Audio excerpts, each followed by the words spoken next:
GI Nation? I'm your host, Jessenia Vice, and you're watching This or That, our digital show that compares the most divisive bodybuilding topics and lets you decide the ultimate winner. Last week, we asked you, Shawn Rhoden versus Dexter Jackson.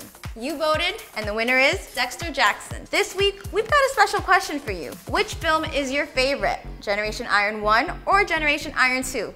Let's take a look at the similarities and differences between them, and then you can decide for yourself. GI1 holds a very special place in our hearts. A spiritual successor to Pumping Iron, exploring top-tier bodybuilders like Phil Heath, Kai Greene, and so many others on their path to 2012 Olympia. The focus on this one was definitely on the lead-up. How do bodybuilders train in the weeks before Olympia?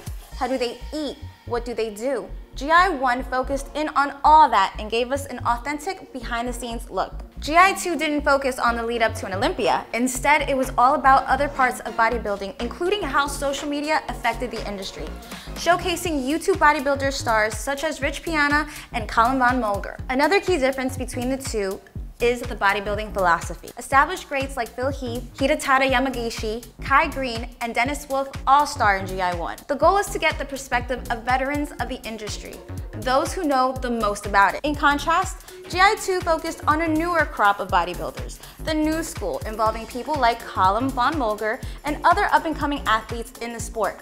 Talking to greats like Phil Heath might give you a traditional look to the sport, but talking to newcomers like Colin Von Mulger gives you an interesting look at where the industry is going in the future. If you're a big fan of Oxygen Gym, this next point won't surprise you. The new bodybuilding boom in Kuwait was covered in GI2.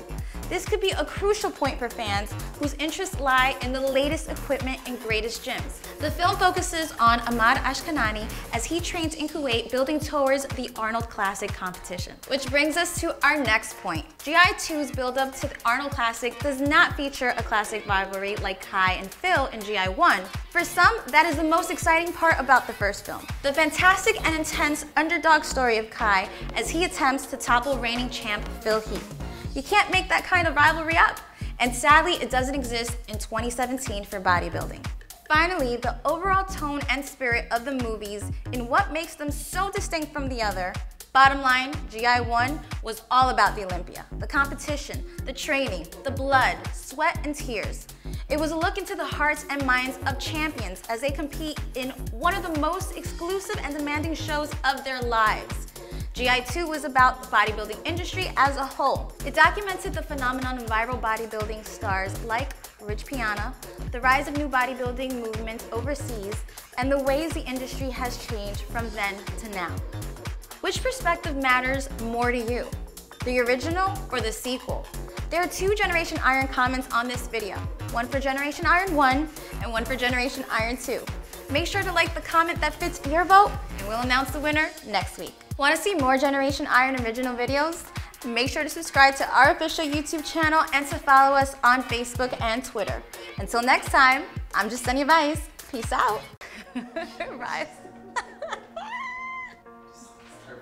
It's the sugar. It's crashing. I'm crashing now. I'm going. You know what? I'm going to get a scoop of cake.